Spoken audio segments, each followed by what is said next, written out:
So if you think that there's nothing outside that can affect us, is that true? There is no outside for anything to come from. There is only within. Everything that you experience occurs within your consciousness. You understand that? Okay. There is nothing outside. There is no outside for anything to be in. There is nothing outside your consciousness. Everything is in my consciousness. Everything. Within. Okay. Everything. Okay. The only way you can have an experience of any kind is if you create that experience within your consciousness.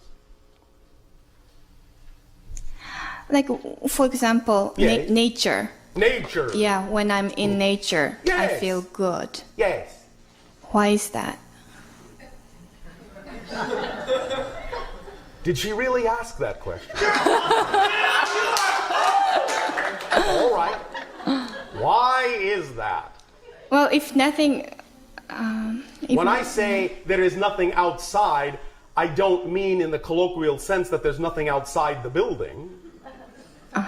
Nature, however, to answer your question more directly, is by its very definition more in tune with the frequency of your natural self.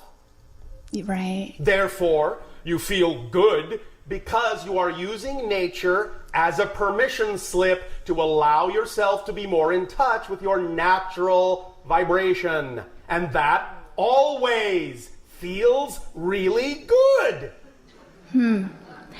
What I think, okay, I got it, but then how about anything negative outside? When I feel bad, something happens outside. When you feel bad, it's because you believe that your relationship to that circumstance is defined in a negative way. Redefine your relationship to the circumstance, and you will not feel bad. I am not saying to ignore the feeling. You must acknowledge the feeling. All right, I feel bad. Why? What would I have to believe is true about my relationship to this situation in order for me to have this feeling? Because remember, all emotions, without exception, all emotions, all feelings only exist because there is a belief that exists first. You cannot have a feeling without having a definition or a belief first. So if you have a bad feeling, all right, acknowledge it. All right, I've got a bad feeling. So what? Now, I ask myself, do I prefer this feeling? Well, no. I would prefer something else. I would prefer to feel joyful. All right. So let me ask myself, why did I have this bad feeling? What brought this about?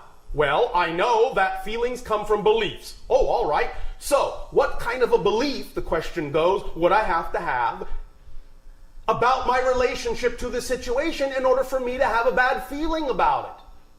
That's how you begin the process of self-investigation and finding out what the definition is. And in finding out what the definition is and identifying it, you can then find out why you had it. And when you find out why you had it, you can let that go and change it for something else you would prefer as a belief. And when you change it for a belief you would prefer, then that belief will generate a feeling that you prefer, which will also generate thoughts that you prefer, which will also generate behavior that you prefer. I tried that.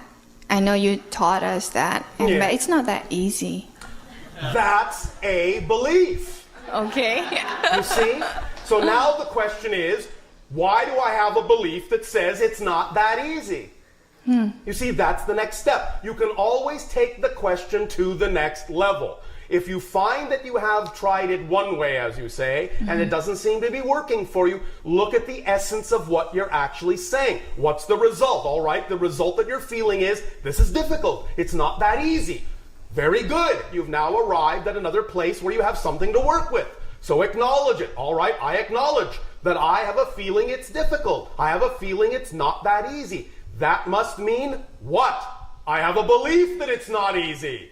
Why do I have that belief? And you can start the investigation again and keep doing that and keep doing that and keep doing that until you truly find the true fundamental foundational underlying belief that is generating all the other secondary level beliefs. I think it's not a belief but an experience. No. Your experience comes from your belief. I understand that you have experience in physical reality, and you can say, well, that happened to me, and so that's why I feel this way. But you see, you are simply putting, as you say, euphemistically, the cart before the horse. The way you've been taught to look at reality is making you think that that comes from the experience. But in fact, the experience first came from the belief. Now, once you have the experience may reinforce the belief, but it doesn't generate the belief. The belief generates the experience, which then by definition strengthens the belief, because all beliefs must, by definition, contain an element, a component that is a self-generating, self-fulfilling aspect. If beliefs did not make it seem as if no other beliefs were possible, you wouldn't be able to have that particular experience. So when you have a belief that generates an experience, the experience will then always have the capacity to reinforce the belief and make it seem to be the only thing that's true. But that's not true.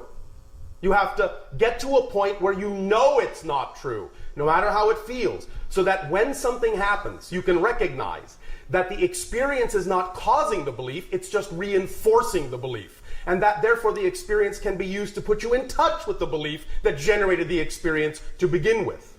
You follow me? Yeah. Are you sure? I kind of. I think so. Yeah. Work with that. Okay, I have a problem when my husband tells me to do that. Why do you have a problem with it? And why are you defining it as a problem? Well, because it comes from outside. Not. There is no outside. All the things you choose to feel, you choose to feel. Anyone could come up to you and say anything. You could still laugh, you know. That's what he said. Someone slaps, even if someone slaps in my head, I still have to choose how I feel, how I feel. But the point is, you're choosing, which means it's under your control. So if you are choosing to feel bad, you have to ask yourself, why would I choose that? And when you ask that kind of a question, it can put you in touch with the belief that makes you think that that's your only choice, when in fact you have many choices of how to feel and how to believe. So you have to find out why you're choosing what you're choosing.